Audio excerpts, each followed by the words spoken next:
¿Cómo están? Bienvenidas y bienvenidos a un episodio más de Psicólogo en Coruscant, el podcast. Un espacio para hablar de la psicología de Star Wars y hoy vamos a hablar de la psicología de Jodna Nabud y de los cuatro niños de Skeleton Crew. Como saben, en este espacio siempre yo soy psicólogo, soy Marco y analizo la psicología de los personajes porque Star Wars está construido bajo el mito, el viaje del héroe y nos permite identificarnos y hablar de una historia en común. A ver, Jodna Nabud se discutía mucho desde el marketing si iba a ser Jedi y ahí venían ciertas expectativas sobre su moral. Después nos dicen que es pirata y parece que son dos combinaciones prácticamente incompatibles. Y lo son, porque un Jedi típicamente se va a regir bajo unos principios colectivos, bajo el bien común, mientras que los piratas se van a basar, sí, bajo un código, pero que van a beneficiar su propio beneficio, en donde el jugar sucio, en donde el engañar, en donde el beneficio propio siempre va a vencer al beneficio colectivo. No obstante, sí podrían compartir, tal vez, pensando como Orden Jedi, en la perspectiva colectiva de hacer equipo, de hacer tripulación, pero sabemos que típicamente en los piratas está acompañado de traición, de volcarse unos contra otros, mientras que la Orden Jedi típicamente no debería ser el caso. Pero bueno, después nos damos cuenta que no, que Jordan Nabut no es un Jedi, pero que es sensitivo a la fuerza, lo cual nos abre un poco el pensamiento lateral, por así decirlo, de decir, no todas las personas sensibles a la fuerza deben ser Jedi. Y eso últimamente Star Wars, principalmente en las series, nos lo ha profundizado, incluso en las secuelas con Kylo Ren, si hay un sensitivo a la fuerza villano, no necesariamente es del lado oscuro, o incluso del lado oscuro, pero no tiene que ser Sith, ¿no? Entonces, eso que también abre bastante la conversación sobre cómo se democratiza el uso de la fuerza para bien y para mal, en la luz y en la oscuridad, ante cualquier usuario. Y eso lo hemos visto incluso hasta con Sabine Wren y con otras líneas en donde pues es casi que un tema meritocrático, en donde cada quien tendrá algo de sensibilidad a la fuerza, pero lo importante es cómo va avanzando. Pero aquí lo relevante es la moral de Jordana Wood, que es totalmente cuestionable. Entendemos que es un personaje villano, antagónico, y que al final nos damos cuenta que tiene este remordimiento, culpa, le cae el 20, tiene un insight de que lo que hizo pues no va a llegar a buen puerto, que van a pagar consecuencias de la justicia. E incluso cuando lo vemos con KB, podemos notar algo de preocupación y se da una frase como, no debimos de llegar a esto. Él quisiera que las cosas siguieran funcionando, pero para su bien propio. Pero también en el capítulo final nos cuenta un poco de su arco. Y aquí creo que esto es la clave. Freud tendría razón en este argumento. Infancia, niñez, es destino. Y aquí Jodna Nabut nos hace ver que cuando él era joven, no sabemos a qué punto, si niño como los personajes protagonistas de la serie o algo más adolescente, pero bueno, para fines narrativos, estaba todavía en un proceso de construcción de personalidad, por ende todavía vulnerable ante ciertos impactos o ausencias externas, y su figura de protección, su figura de autoridad, su respaldo, su seguridad, quien le generaría confianza, le abandona, le ve morir, ¿no? Y él queda a su suerte. Entonces, aquí evidentemente él queda con una herida, él queda totalmente vulnerado ante este tipo de contexto y es una rima contra los cuatro niños que vemos acá. Yo incluso lo veo como At Atin y At Akran. Cuando salió At Akran, yo lo comentaba creo que con Enrique en uno de sus directos, que pareciera que At Akran era un presagio de cómo sería uno de estos planetas si el pueblo se rebela en contra de la autoridad, ¿no? Y aquí pues vemos una guerra civil, una revolución en At Akran, pero te presenta narrativamente un poco como Scrooge cuando viaja, sí, no tanto al futuro, pero no tanto al pasado, sino al futuro. ¿Cómo sería tu escenario si tomas este camino? Entonces, John Nabud termina siendo esta referencia a cómo alguien en un punto de desarrollo, al ser abandonado y no tener alguien en quien anclarse que le brinde seguridad, pues termina expuesto y termina totalmente vulnerable en ese sentido, ¿no? Entonces, perdió figura de protección, esto genera desconfianza y esto lleva a que esté buscando una autopreservación. Él es víctima de las circunstancias, del contexto, no, y no por excusarlo, pero sí para tratar de entender un poco más. En psicología algo que hacemos es nunca juzgar a las personas, sino juzgar sus acciones. Y también tratar de entenderlas, no para justificar, sino para comprender de dónde podría venir alguna de sus actividades. A veces nos tocará algún tipo de interpretación, algún simbolismo, algo más subconsciente. Aquí en lo narrativo, pues podríamos ver algunos arquetipos que nos tratan de dar algún mensaje. Por ejemplo, se yuxtapone muy bien la figura de Jodna Nabud con cuatro niños, en donde pues queda claro que Jodna Nabud es un niño herido, en donde quedó fijado y quedó abandonado viendo por las suyas. Es lo que hubiera pasado un poco si estos cuatro niños no hubiera llegado su desenlace en el arco de Skeleton Crew a buen puerto. ¿no? En donde específicamente no, los papás de Wim y de Fern no hubieran jugado un papel clave para acompañarlos en conjunto, salvar, evidenciar que juntos es más fuerte el resultado, entonces podríamos suponer que en un mal contexto podría terminar un poco como Jordan Abud.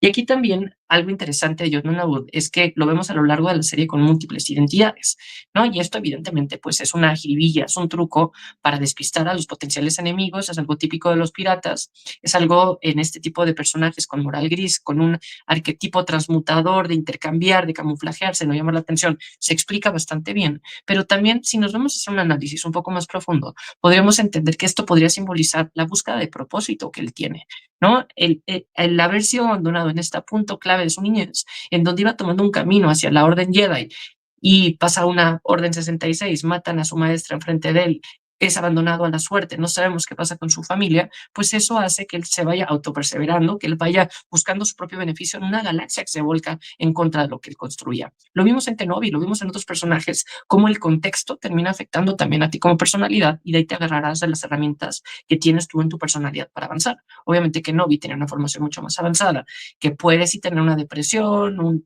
post-traumatic stress disorder, pero que avanza de alguna forma cuando asimila y elabora que Anakin fue quien tomó su propia decisión, mientras que con Jordan Abud, al ser más joven, pues podemos encontrar un contexto muchísimo más peligroso para que terminara como termina, ¿no? El mismo Kanan Jarrus, que lo conocimos en Rebels, pudo tener un contexto muy parecido al de él, pero llegó a buen puerto porque tuvo también, o sea, además de un contexto diferente, también sus herramientas internas, su habilidad, su persona. Aquí habrá tomado otro contexto y también se supo rodear de gente positiva al crear su propia tripulación y darle un poco de sentido y de propósito. Yo siempre lo digo en este canal, eh, incluso tengo una TED Talk que daré este año que hablo sobre la psicología de Star Wars y qué importante es que cada quien se cuente su propia historia. Y la historia que cada quien se cuenta, si me percibo como víctima, como héroe, como tal, pues es como si estuviéramos teniendo la posibilidad de teclear y de ser guionistas de nuestro día a día. Y aquí, por alguna razón, Kanan Jarrus, por las herramientas que tenía al interior, por la gente con la que se une,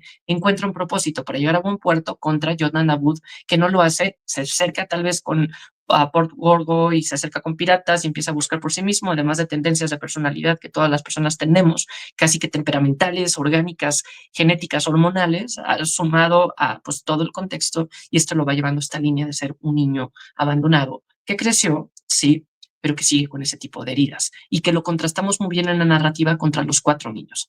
Los cuatro niños, me gusta mucho lo que otros creadores de contenido han ayudado en la narrativa para describir, es como el mago de Oz.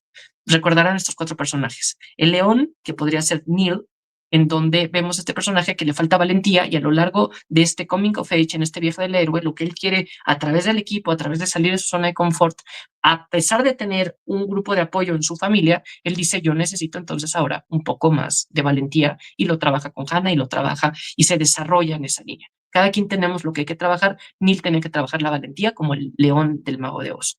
KB, que tenía este implante cibernético, que es un cyborg, tiene el acompañamiento de sus mamás, al igual que Neil, tienen una estructura familiar importante de apoyo y de respaldo, pero aquí lo que hacía falta era la parte humana, la parte emocional, entender que no solamente es una máquina, que se puede vulnerabilizar, que eso la puede llevar a pedir ayuda o simplemente decirle a Fern o a sus amigas, sabes que esto no lo puedo hacer bien. Nos presentaron la parte de la inclusión no desde una agenda forzada, que muchas veces es criticada, sino desde la perspectiva en primera persona de decir, yo quiero hacer las cosas como todos, pero no puedo hacerlas bien, entonces tengo que pedir apoyo y comunicar que necesito en esta línea. Si se fijan, estos dos estaban en un trabajo más interior porque tenían un grupo de apoyo. Mientras tanto, Fern y Wim, ellos dos tienen más herramientas, un poco de personalidad, de competencias, pero al mismo tiempo carecen del apoyo de sus padres, de su familia.